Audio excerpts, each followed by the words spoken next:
A 14-year-old boy trusted his teacher and pushed through the corkscrew twist in a cave that proved too challenging for even experienced explorers. What began as a simple church expedition turned into a horror story that will be remembered by many. This is the infamous story of Kenny Nelson.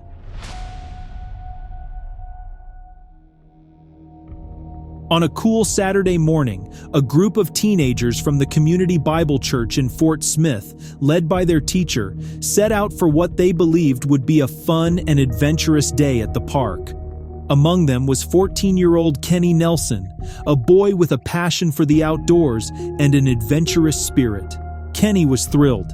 He and his friends had planned to explore Devil's Den State Park, hike its scenic trails, and perhaps even discover some of the famous caves the park is known for. Devil's Den State Park is a place of wonder, home to miles of winding trails, fascinating rock formations, and caves that have captivated visitors for generations.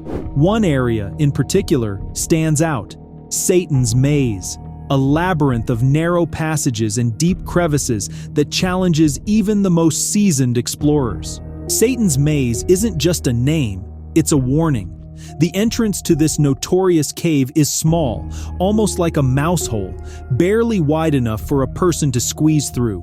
Guarded by a padlocked grid of metal bars resembling a dungeon door, it's accessible only to those with permits and a key.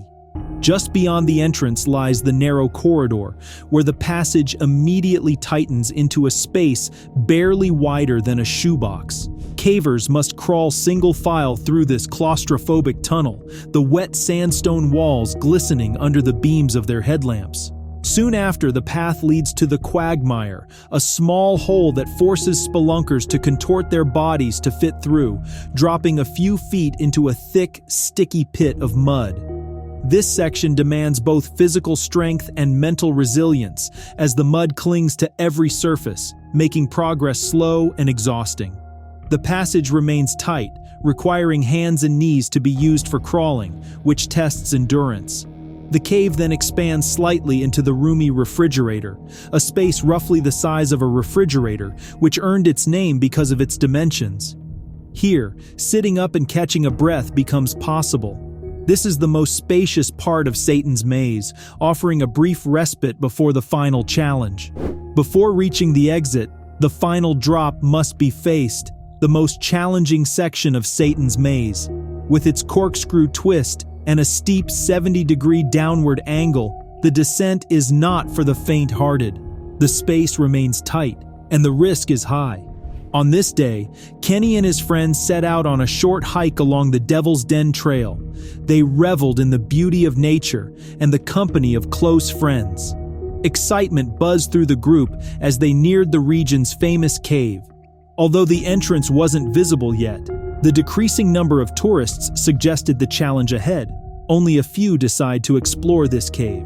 As the group approached the entrance, the teacher made the call to split them into pairs, allowing each team to pass through the cave sections one at a time to avoid congestion and prevent panic.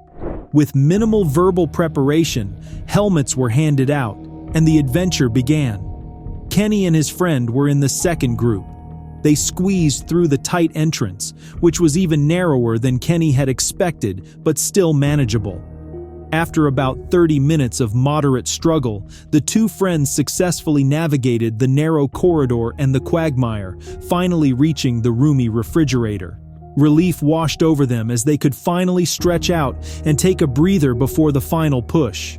They might have joked about how easy it was and that only a few feet remained before they would see daylight again. However, the teacher had warned them to be extra cautious at the end, where a deceptively simple twist that doesn't allow one to return back once entered. Kenny, brimming with confidence after successfully navigating most of the cave's sections, pushed his torso into the corkscrew passage. After a few feet, he began to feel pressure around his chest. In an attempt to create more space, he stretched his arms forward, a move that witnesses later said was a key factor in his becoming stuck. It was like being trapped in a water park tube, but this time it was a cold, dark, dry, and narrow cave. As Kenny advanced with his arms outstretched, the space around him tightened, preventing him from bending even an inch. Now, in this awkward position, he couldn't turn or move in any direction. Breathing became difficult. Kenny could hear his friend at one end of the passage asking if he was okay, while the teacher called his name from the other end to check on him. After a few minutes of struggling, Kenny yelled that he couldn't move and needed help.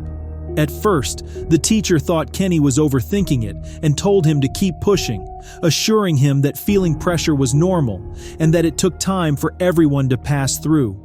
But Kenny insisted that he couldn't move and needed help.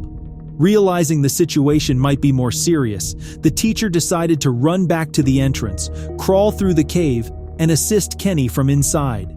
After about 30 minutes, the teacher reached the corkscrew twist and reassured Kenny, telling him not to worry, that he would try to push him through or maybe even pull him back. But after more than an hour of struggling, it became clear that the situation was spiraling out of control. Kenny, now panicking, reported that his legs were numb and he had a severe headache. Recognizing the seriousness of the situation, the teacher and Kenny's friend crawled back to the entrance and ran to the park entrance, shouting for help. They needed someone to rescue Kenny before it was too late. Fortunately, park rangers were nearby and quickly responded to the urgent call. When the rangers arrived, they quickly grasped the gravity of the situation. Kenny was deep inside the crevice, immobilized, and time was running out. The rangers knew they had to act fast, so they called in the local cave rescue team, experts who had faced similar challenges before.